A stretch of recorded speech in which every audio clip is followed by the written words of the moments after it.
future is now.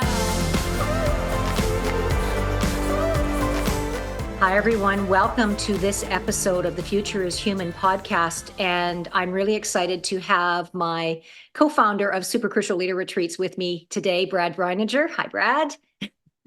Hi, Cheryl. Brad is, as you know, if you've listened to our previous episodes, he's a brilliant mind. He's a partner in the Super Crucial Leader Retreats. He's EVP of Strategy and AI Innovation Lab Leader at Believe Co.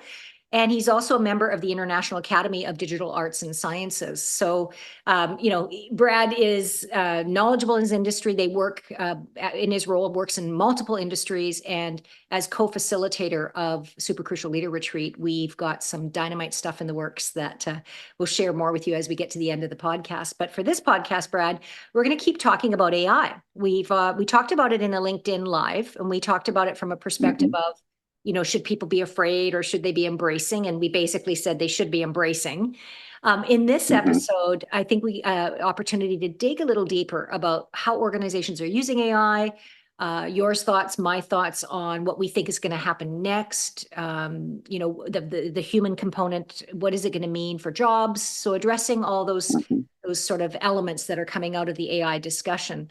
So let's get right into it. And what do you think, where are most organizations when it comes to considering and or using AI? Like, where are they right now from your vantage point?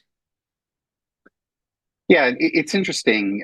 I think a lot of organizations are at different points on the continuum, and a lot of it depends on how how much they've done technology in the past, or how much they've done, AI related initiatives in the past, how much data is important to them, how much they rely on data. There's, a lot of agencies that have used AI enhanced products for quite a while. When you look at, media buying and things like that, there's AI enhanced products that help with that, and that's well underway. But a lot of organizations are using, some of the tools that are available, like Adobe or Midjourney or ChatGPT, of course, even to just begin their foray into the AI world. But then there's others where they're going much deeper. I saw on the news the other day that there's a Alzheimer's research team that is using AI to go in and look at a correlation between eye health and being able to predict Alzheimer's well in advance of the disease setting in. And what they're doing is they're using AI to look for correlations, look for patterns, look for a whole bunch of different things within the data, and they have a lot of data to work from. And they're having great success with that. So again, it's very different, but there's a lot of organizations out there that think that they're way behind others, and then there's others that think, "Oh my God, have we not done enough yet?" But the truth is that wherever you are in the AI journey, it's hopefully where you need to be, but you need to be considering all of the different products that are out there, and even how your plan to innovate around AI for your organization is going to come to fruition over the next little while, because it's going to become more and more important as we move forward. Yeah, and I was just reading NVIDIA, who's the AI chip leader in the industry, and their stocks have absolutely tripled in the last month. What I was reading as well is that they're trying to make AI accessible at every level within an organization, and to touch everything that we do. So what I'm seeing with organizations, and I do a lot of work in the insurance industry, the finance industry, the health industry. I know you have an upcoming AI panel that you're a panelist on for pharma, which we'll talk about in a few moments. But what I'm seeing in the industry is there's still a little bit of fence sitting. There's still a little bit of that. Let's wait to see what, how the dust settles. Let's not go ahead and spend a bunch of money and then have to, like, as you know, with digital transformation, a lot of companies, when they transitioned from legacy systems to cloud, there was a lot of money that was spent in the rush to get there. And then, and I know this because I have a lot of clients where they actually then had to backtrack because the products that they went with for cloud were not necessarily the right solution. So I think there's a little bit of gun shyness around, do we leap in now, or is there going to be further innovation or further things that are going to happen that maybe we should wait a little bit and see. And so it's that push-pull that's going on. We want to be with everybody else and embrace AI, but we also don't want to be too close out of the gate too soon, or are we spending money that we don't need to spend? So I don't know if you're seeing that as well, but that's what I've kind of observed with the organizations I'm working with. Yeah, I mean it's the situation where you have your early adopters who Yeah. jump in, with both feet and want to be the innovators in certain areas. And for some organizations, being first in can be a competitive advantage, Yeah. and they see that and they're willing to make that investment. Yeah. But for most organizations, sitting back and watching and seeing what works is not necessarily a bad strategy either if it fits within what that organization is trying to achieve. And the good part is that in highly regulated industries like pharma or insurance or some of those areas where there's kind of a group thinking that happens around how to innovate as an industry as opposed to just how to innovate as an organization.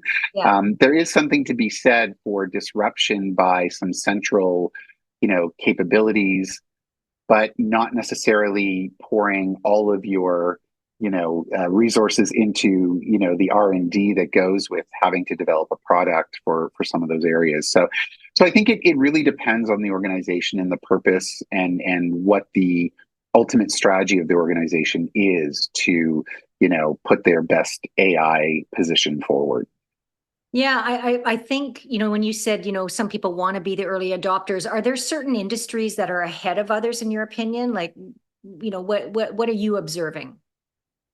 Yeah, I mean, I think that I don't know if it's industries that are ahead as opposed to, you know, um, ways of incorporating either the tools that have already been created for AI Mhm. or, for example, let's take ChatGPT, which is probably the most famous of all the AI tools right now. I mean, although, Google and Adobe are quick on their Yeah. heels. Um, but a lot of it is content based. And so organizations that deal in a lot of content and want to become more efficient on the content side, it behooves them to Yeah. participate Yeah. as much as possible.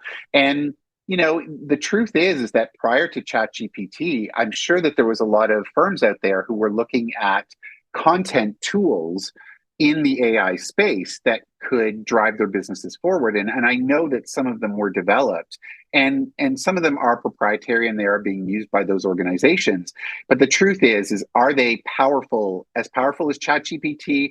Are they going to progress as quickly as ChatGPT? Probably not. So there is definitely appetite for developing tools that are proprietary and tied to a single organization. But there's also a lot of good reason to look for these more common open source tools that are, being developed and progressed at a much higher level and a much quicker rate to then be incorporated into an organization's processes, right? So Yeah. I think I it's, Yeah, when I think of industry, the one industry, and I think we spoke about this before, you and I, is the healthcare industry, right? So yeah, I mean, just recently in the news, Wegovy, Monjaro, pharma creators, now they're saying that that can be used far beyond diabetes. It can be used for cancer vaccine. It can be used for memory loss, dementia. yeah, So I think AI and I have a client that I interviewed for my book, Super Crucial Human, in the AI industry based out of Toronto, where mhm, medicine is, because there's so much available data. Now, of course, there's privacy and yeah, as you said, legislation and compliance and all those things.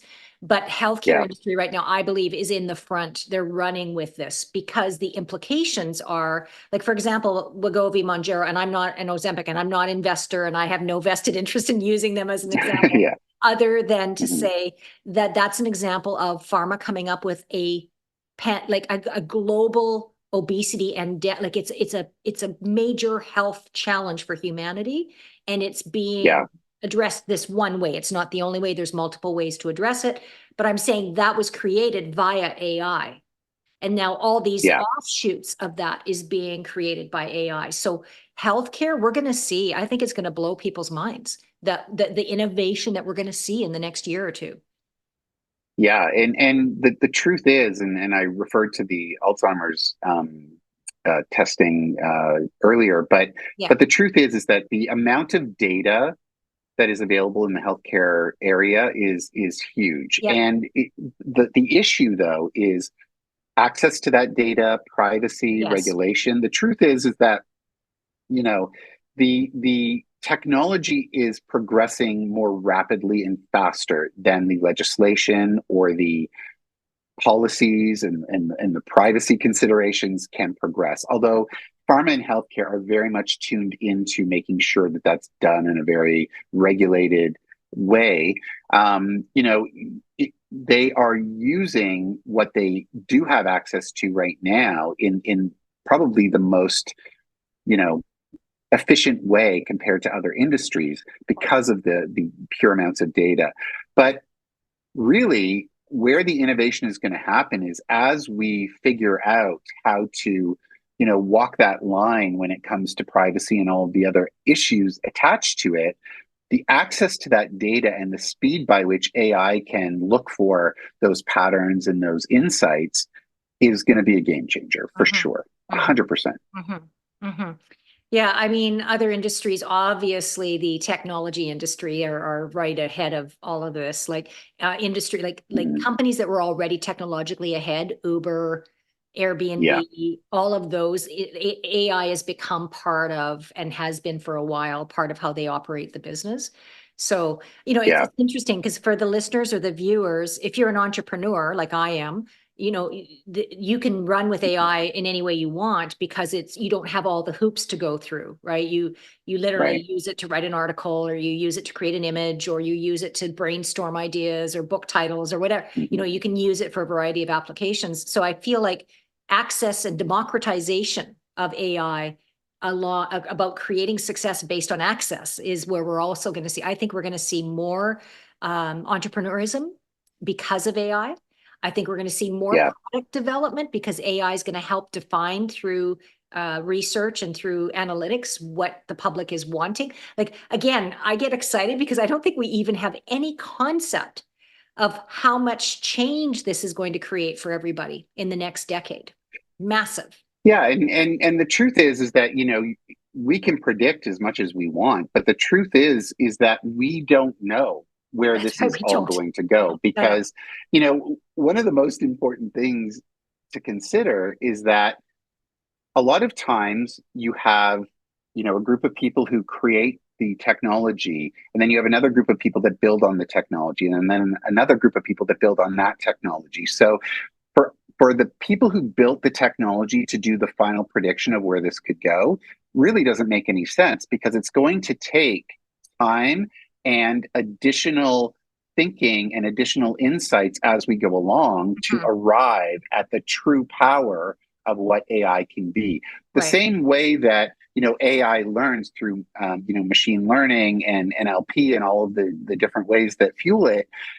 It's the same on the human side where generations will become better and better at using the technology and increasing its power and on all of those things. But I do think, Cheryl, that one of the most important things for us to consider that you just said is the democratization of AI. One of the Right. things that we're doing at Believe Co is we're not looking at just a few people at the top of the organization to determine how AI is going to move Right. forward through the organization or what tools to use or how to productize or innovate with AI.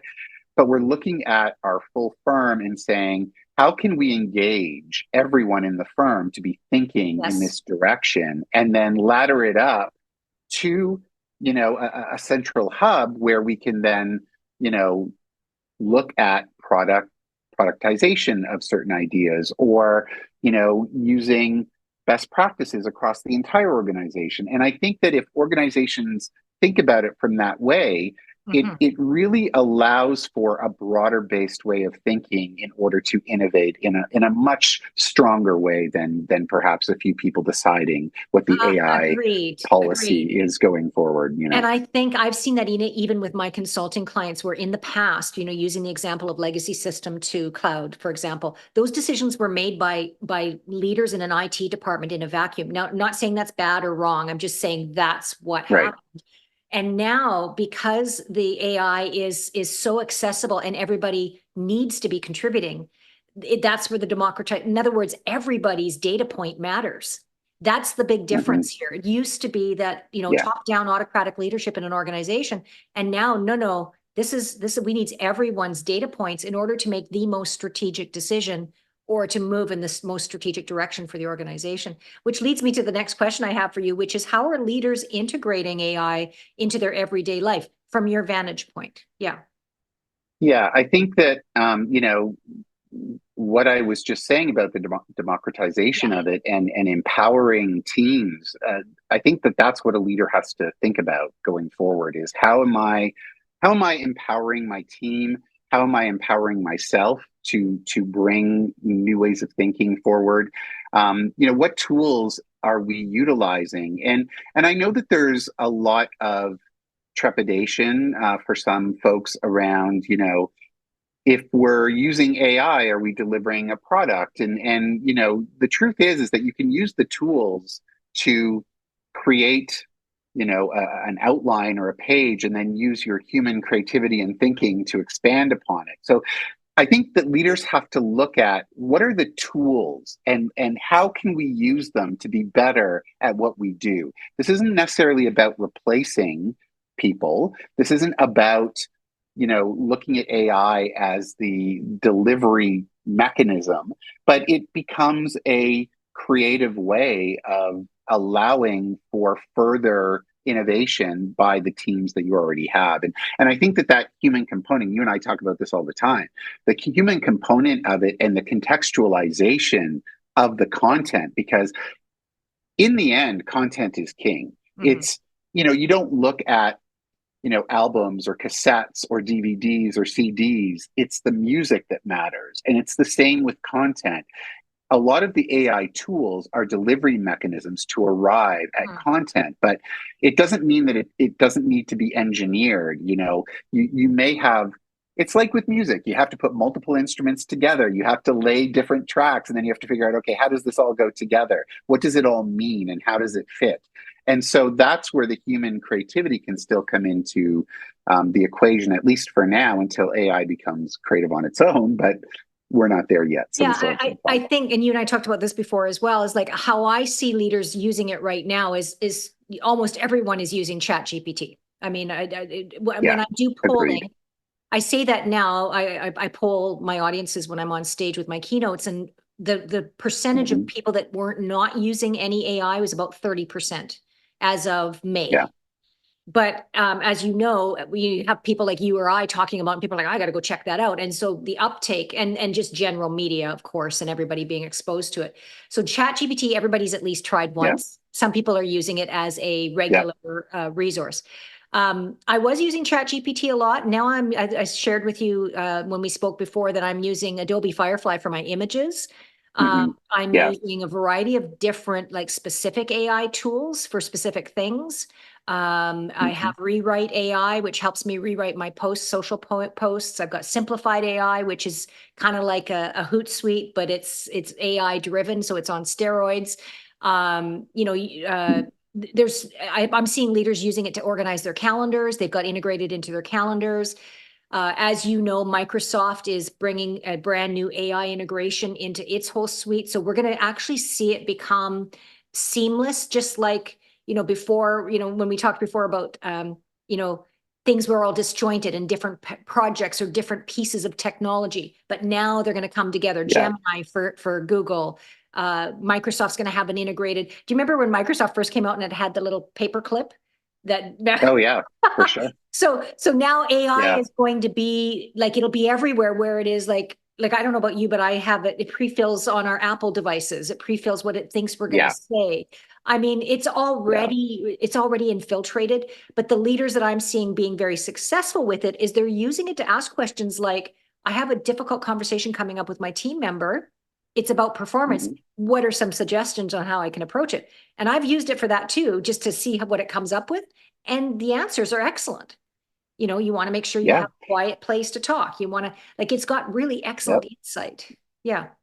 Yeah, and it's a tool like any other tool. I think that, like you said, it's going to become more seamless as time goes on, where, it won't be just, how are leaders using AI? Everything will be either AI enhanced, or AI enabled. And it'll really be about what tools work for what it is that you're trying to Yeah. achieve. And the same way that the tools have changed over time, where we used to, write our reports on a typewriter. Well, we would handwrite them, then we moved to Yes. typewriter, then we Yes. moved to, Yes. computer.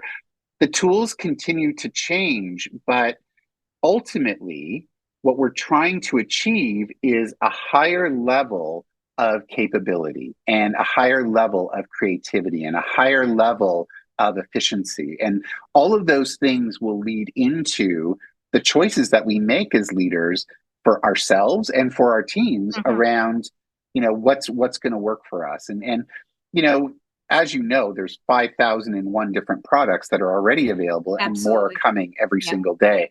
And Yeah. so it's really about efficiently understanding which of them are going to be most effective and most helpful to the tasks that you're trying to do. The other big thing that I think we're becoming better and better at is our prompting, and Yes. becoming stronger prompt engineers, as I call Yes. them, and asking questions that are more in context with what it is that we're trying to achieve. I think particularly ChatGPT or even Midjourney, and even Adobe, asking for certain things before, in the early days when we Yeah. were using these products, we would be very general. And now we're kind of way more efficient, and we understand what it is that we're trying to do. It's not, you know, create me a picture of a person standing in front of a mountain. It's Right. create a picture of a person standing in front of a mountain at sunrise wearing a blue shirt with, Yeah. this kind of beard or no beard, Right. or Well, hairstyle or no we did hairstyle, talk about this, about how you prompt know. engineering is actually causing us as humans to communicate more clearly, because Correct. you, with Yes. prompt engineering, the quality you get is only as good as what you prompt it with, right? So just even Yeah. saying, for anybody listening and watching, most of you might know prompt engineering, but if you don't, it's what you put into the AI as your request Right. to get what you want. So for example, if you wanted a picture on Adobe Firefly, you might say exactly what Brad said, sunrise, mountaintop, leader. But I was sharing this with you in a previous conversation that, when I do a article now or a blog post, I give it I don't just say, write me 1,000-word article in the voice of Cheryl Cran, Yeah. which I did at the very beginning when I first used it, when I first came out. Now, Mhm. write me 1,000-word article in the voice of Cheryl Cran in the brand of next mapping with the following points, and please create Mhm. reference points and links for each of these points. So my prompts now have gone Yeah. from this to this, but the output is superb. Like, I have to do less and less editing the more concise we are with the prompting.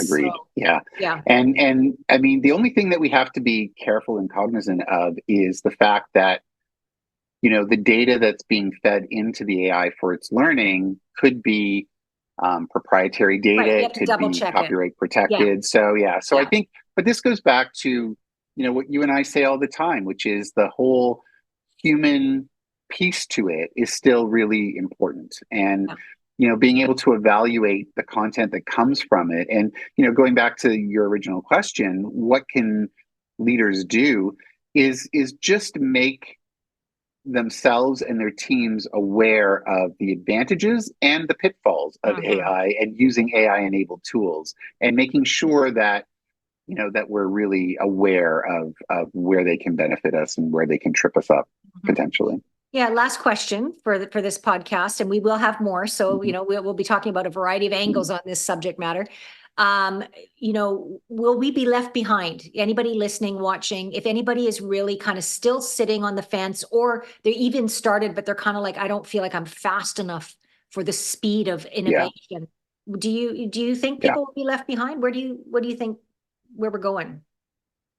Yeah, I think, quite frankly, the future of work includes AI. So the Yes. future of organizational success, the future of work, the future of, how we show up to build careers all includes AI. So Mhm.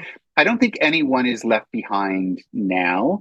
And, there's a lot of work being done by a lot of very large, powerful organizations to create tools that are, that will have AI embedded into them.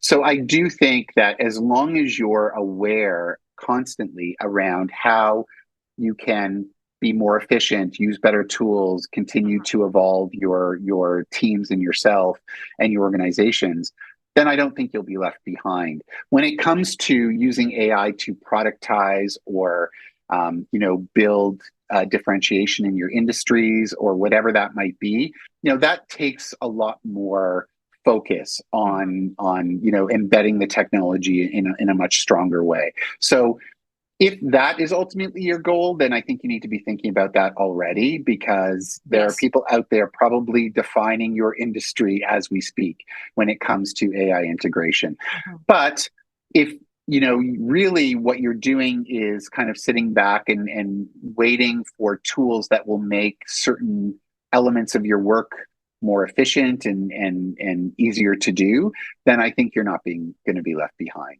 But if you truly want to be a pioneer in your industry, then I think you need to be thinking about what does that look like now, because everything is happening now. Yeah, I think I agree with you completely. And I think the future of work obviously is AI enabled with human contextualization. So, Yeah, this whole 100%. future Yeah, is human, super crucial leader, all the things that we're doing is yeah, you're right, nobody knows, but as a futurist and as a person who does, exhaustive research in human behavior and social trends, I do feel that AI is going to become so integrated into our daily existence that it's hmm going to be yeah, less, like, we'll look back on these conversations and go, why were we even talking that way? Because it'll become integrated into the way we live. And that's why I'm so passionate, and you are as well, about how do we be better humans? Because humans are yeah. creating the impact and output of AI. And to me, Right. that's There's the most still important focus. Yeah. Yeah, and there's still bias Yeah. issues. There's still Yeah. content and copyright and privacy issues. So Yes. there's still a lot that has to be worked out. Recently a group of organizations signed a treaty around, being responsible, accountable, and ethical in AI development. And, we're going to see more and more of that, because there is a certain responsibility. What's the line? With great power comes great responsibility. And, Yeah. and I do think that that's true to a large degree. And we can't lose our responsibility, our accountability, our ethics, our position as a society. We can't look at the degradation of society as a thing to happen in order for us to be better at technology. We Right. still have to ensure that we're being good humans, but we're just enabling ourselves to be better at some of the things that we do, and becoming more efficient, becoming more strong at our jobs, and making our organizations better. But the truth is, and I think the most important thing that I take from this whole conversation is that this is meant to make us better. This is part of our evolution. This Yeah. is not, we had an industrial revolution, we've had an information age revolution, and now we're having an AI evolution. We will continue to evolve as humans, and technology will be a big part of that. But really, we have to look at it from that perspective and say, okay, if this truly is part of our evolution, what are we doing to ensure the you know the the capability of ourselves to just be better humans as we do it? I think it's going to up the integrity game. Being of Yeah. higher integrity, higher responsibility, higher accountability. Um, yeah, I mean, another industry, just before we sign off, another industry that comes to mind is the whole law enforcement industry, and how Mhm. AI is making Yeah. it much easier for crime to be deterred before it even happens. So if you look at Well, that, do you remember the movie? Yeah, do you remember the movie with Tom Cruise, yes, Minority Report, I yes, think it was yes, called? exactly. And that was And how many years ago was that? Like, it's funny because Yeah. it's interesting how science fiction, can be a Yes. precursor to where we arrive. Like Yes. if you look at the Star Trek effect Yeah. on the iPhone, for example, or if you look at, exactly what you just said around AI and law enforcement, the Yeah. Minority Report effect, like Yeah. these things are all interesting. Now, Hollywood has a tendency to make it very disruptive and dystopian. But the truth Mhm. is that if we can continue to build in the integrity like you're talking about, then it can be a positive for our society for Yeah. sure. Yeah. And I'm also excited about with the pool of data and looking at algorithms and looking at humanity as a whole of 7 billion people, I can only see the Mm, potential of us making really smart decisions based on those, sort of like what's good for humanity versus a few. right. I see that as Yes. positive as well. So we always Agreed. have these really enlightening, engaging and conversations. Thank you so much. Mm, Maybe just tell everybody about yeah, the my panel pleasure. that you'll be speaking on about AI, and yeah, and then we'll talk a little bit about Yeah, social it's later. Yeah. AI in pharma. It is sold out, so that's great.